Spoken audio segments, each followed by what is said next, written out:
Ok, je pense que il est temps en fait que tout le monde, que tous les supporters du Barça vraiment prennent conscience et cherchent un format. Voici mon format.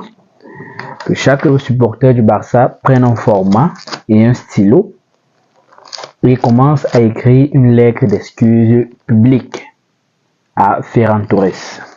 Donc je vais commencer ma lettre d'excuses à Ferran Torres parce que je fais partie de ceux qui voulaient qu'on vende le poisson là en fait. Je fais partie de ceux qui voulaient qu'on vende, qu'on liquide même Ferran Torres comme joueur bonus de telle sorte que si on voulait avoir un joueur comme Erling Haaland, on donnait même 100 millions plus Ferran Torres. J'en fais partie, j'assume. C'est vrai, c'est compliqué, mais après ce débrief, en fait, après ce débrief, je vais envoyer ma lettre à Barcelone et la publier plus particulièrement. Je vais la publier et l'envoyer à Ferran Torres. Alors, salut les gars, j'espère que vous allez tous bien et que vous avez assisté à ce match qui, pour moi, était très bon dans l'ensemble. C'est vrai que on a eu des temps forts et des temps faibles, mais beaucoup plus des temps faibles en seconde période. Juste après, la grosse faute qui a été faite sur Lamine Yamal et le but que Rafinha a eu à rater.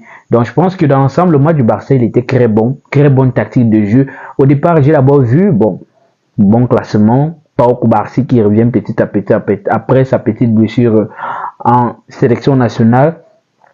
Ineco Martinez qui reprend sa place de titulaire incontestable avec son copilote, avec son compagnon défensif de la défense par Cubarsí.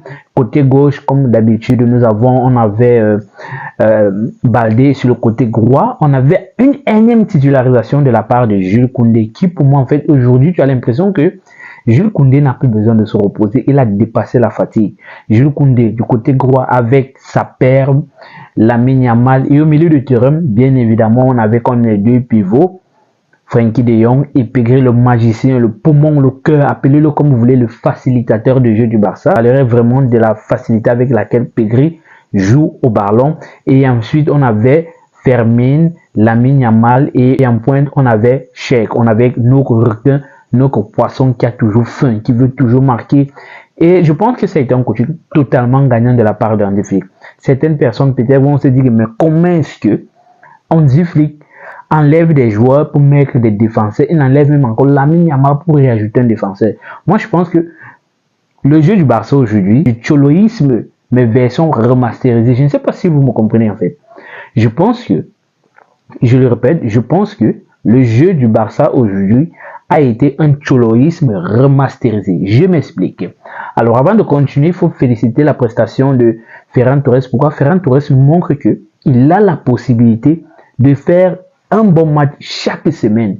Il a la possibilité d'apporter sa pierre d'édifice à l'offensive, à l'attaque barcelonaise. Aujourd'hui, Robert Lewandowski était sur le banc. On a totalement fait confiance à Ferran Torres et il nous marque un beau but qui nous permet de nous qualifier pour la finale de la Copa del Rey. Moi, personnellement, j'avais l'impression que l'objectif de la BIC, pour ne pas dire que la BIC, là, j'ai reconnu cette BIC. Je me suis dit que ce monsieur va nous faire quelque chose. À un certain moment du match, je me suis rendu compte que, en fait, le gars, il sifflait toutes les fautes que le Barça commettait et presque, il donnait pratiquement un carton à tous les joueurs. J'ai eu l'impression qu'il piégeait déjà Baldé. Petite faute, Baldé, carton, petite faute, petit geste de Baldé, faute. Il y a eu un ballon où il donne un coup franc à l'Atlético de Madrid. Je me suis dit que mais là, si on continue comme ça, on risque de finir le match. Il y a 10 contre 11. À 10 contre 11, vous savez bien que ça aurait été très compliqué pour nous. Bon, malheureusement, pour eux, nous n'avons pas eu de carton. Et heureusement, pour nous, nous n'avons pas eu de carton. Pourquoi? Parce que ça a été tellement très bien coaché de la part de Hansi Flick. Et je me suis rendu compte que Hansi Flick, il a compris l'importance de Frenkie de Jong en tant que milieu offensif. C'est vrai que défensivement, Frenkie de Jong, il est préposé, il joue bien, il ne s'égare pas à pivoter sur lui-même avec le ballon parce que déjà, on a un facilitateur parfait, on a la symbiose, en fait, on a le facilitateur parfait du football. Et je pense que Pedri, c'est le genre de joueur à qui on a dit, si tu veux briller, joue normalement, ne te complique pas le jeu, ne fais pas les gestes où tu vas tendre ta patte à combien de mètres, tu vas faire telle chose, tu vas faire ceci, cela. Pedri, la façon avec laquelle Pedri joue, il joue tellement un foot simple qu'il a dépassé la simplicité du football que nous, lorsqu'on le voit jouer, on trouve ça extraordinaire. Parce que la manière avec laquelle Pedri joue, tu sens qu'il a une facilité à prendre le ballon, à regarder gauche-droite, à pivoter, à revenir sur lui-même. Et quand tu vois qu'il revient, le gars regarde, ah là là là, c'est tellement génial. Il y a beaucoup de personnes qui vont dire que non, c'est un peu audacieux de notre part ou de ma part de vouloir comparer Pedri à Iniesta. Peut-être lui-même il a déjà dit qu'il ne peut pas avoir le niveau de Iniesta. Mais Pedri, j'ai l'impression que Pedri, dans un premier cas, dans un premier point, Pedri en fait, c'est le facilitateur parfait du football. C'est le gars qui joue le football sans faire les passements de jambes, sans faire les virgules, sans faire les sombreros. Non, Pedri, je ne sais pas si Pedri c'est ce qu'on appelle un sombrero. Non, Pedri ne fait pas les passes les passes extérieures, les passes à l'aveugle. Non, il n'a pas besoin de faire les passes à l'aveugle. Il n'a pas besoin de monter, sauter 18 mètres pour toucher le ballon. Non, il n'a pas besoin de ça. Il n'a pas besoin d'être costaud. Il n'a pas besoin d'être géant. Il n'a pas besoin de faire les coiffures, mettre la teinture. Pedri n'a pas besoin de tatouage. Pedri n'a pas besoin de soulever le champ. Pedri, en fait, Pedri, c'est le joueur. C'est la définition parfaite du football. Et je pense que quand on dit football, on met égal à Pedri. Et si on met Pedri, on met égal vrai football. Pourquoi? Parce que c'est une chance pour nous d'avoir Pedri. Et maintenant encore, lorsque je parle du jeu, lorsque je parle de la tactique de Hansi Flick, beaucoup de personnes peut-être l'ont pas remarqué, mais le Barça, comme je l'ai dit précédemment, le Barça a joué la version remasterisée du choloïsme. Pourquoi? Parce que regardez bien, à la sortie de Fermín Lopez, et même déjà avant la sortie de Fermín Lopez, je me rends compte que le Barça joue déjà pratiquement ses matchs avec 4 milieux de terrain, voire même 5 milieux de terrain. Pourquoi? Parce que d'une part, on a Frenkie de Jong, on a Pedri, on a Fermín et on a Rafinha qui joue comme faux ailier gauche qui se retrouve encore au milieu du terrain. Ça fait 4. Lamine Yamal qui parfois, en fait, je dirais par contre qu'il lui, il va un peu en attaque. Il est un peu l'électron libre de son côté, comme Rafinha, qui pour moi, aujourd'hui, le match de Rafinha n'a pas été très bon. Je ne sais pas pourquoi.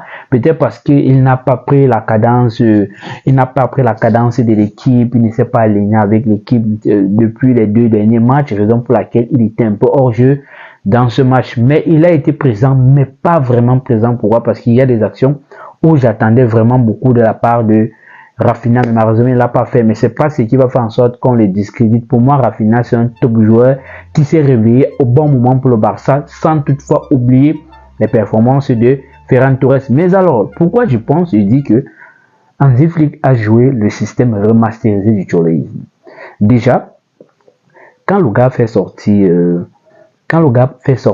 Fermín Lopez, tu te rends compte que le gars fait sortir Pau Cubarsí. Qui fait sortir Pau Cubarsí, il fait entrer Eric Garcia, qui déjà à la base est un défenseur, mais il fait jouer Eric Garcia en tant que deuxième pivot aux côtés de Pedri. Et ensuite, il fait entrer Araujo. Pourquoi? Parce que Araujo, c'est un joueur qui a la niaque, c'est le bison du Barça, c'est le taureau, c'est un joueur qui a vraiment la niaque. Et vous savez bien que lors de chaque match, les 5 dernières minutes, l'Atlético devient très compliqué à jouer avec Sorloth et Alvarez, qui pour moi encore, je pense qu'entre parenthèses, Alvarez c'est le joueur du Barça, Alvaro c'est le joueur, Julián Alvarez c'est le joueur de l'Atlético, qui pour moi, je pense que si on ne parvient pas à aller chercher Isaac, si on ne parvient pas à décrocher Erling Haaland, je pense qu'il serait préférable pour nous d'aller chercher Julián Alvarez. Pourquoi? Parce que ce gars, il est tellement fort qu'aujourd'hui, Hansi Flick a trouvé la formule idéale pour le bloquer. Il a trouvé la formule idéale pour bloquer Sorloth. Il a trouvé la formule idéale et parfaite pour bloquer tout l'effectif. Alors, comme je le disais, le coach du Barça aujourd'hui, on a joué avec une défense pratiquement à 5, voire 6, encore avec l'entrée de Gérard Martin, qui pour moi, je pense que Gérard Martin a tellement évolué, de telle sorte que sur les coups francs, sur les pas, sur les sangres, Gérard Martin est plus élevé que Aliango Baldé. Qui malheureusement pour moi, je pense qu'Aliango Baldé, c'est le joueur qui, il est technique, il est rapide, mais niveau sangre, mais niveau passara, il est bon, mais niveau sangre, c'est nul. Et c'est là le niveau de Gérard Martin qui pour moi encore, je pense que quand Gérard Martin a le ballon, dans sa tête, ce n'est que s'ancrer. Défendre et s'ancrer, ce qui est un peu différent. Alors comme je vous ai dit, la tactique de Hansi Flick aujourd'hui était totalement de jouer le système remasterisé du choloïsme. Vous avez vu, après la sortie de Pau Cubarsí et de Fermín Lopez, le Barça a fait entrer 2 défenseurs, hormis les croix qui étaient déjà là, c'est-à-dire quoi? Et on avait déjà Inigo Martinez en défense, on a eu à remplacer Pau Cubarsí pour mettre Arao, on a eu Jules Koundé, on a eu Aliango Baldé, on a encore eu Eric Garcia, ça fait déjà pratiquement 5 défenseurs. Et imaginez, lorsque le gars fait encore sortir Lamine Yamal, il fait encore entrer qui? Un défenseur, ça faisait 6 défenseurs pour Barça, vraiment pour concrétiser le jeu de l'Atlético. Et c'est pour ça, moi, je pense que le Barça a joué le choloïsme remasterisé de la bonne manière et a misé sur les contre-attaques, sur les jeux. J'aurais aimé bien évidemment que Lamine Yamal puisse marquer des buts. J'aurais aimé par contre au lieu de faire des jeux, des tirs qui ne sont pas très précis, qu'il essaye de servir ses coéquipiers. Moi en fait, dans l'ensemble du match, je suis totalement satisfait de notre jeu. Pourquoi? Parce que de 1, on part retrouver le rival. Et je ne dis pas qu'on va forcément taper le Real en finale, mais je pense que le parcours du Barça, le parcours de Hansi Flick pour sa première année, avec la manière, la qualité, l'intensité qu'il donne à ses joueurs, c'est tellement incroyable en fait. Un 1-0 aujourd'hui, c'est tellement beau. Pourquoi? Parce que on a fait 4-4 chez nous, mais nous sommes l'une des rares équipes à avoir tapé l'Atlético de Madrid 2 fois successivement sur son terrain. Et félicitations à Ferran Torres pour ses brillantes performances qui donnent à l'équipe, en aidant l'équipe de la meilleure des manières. Je ne veux pas parler de Lamine Yamal parce qu'on connaît déjà tous comment Lamine Yamal joue. On connaît déjà tous comment Pedri joue. Le foot, ce n'est pas que Pedri, ce n'est pas que Lamine Yamal, mais c'est tout l'effectif. Alors, félicitations les culés, félicitations le Barça. On reste ensemble. Das Vidania.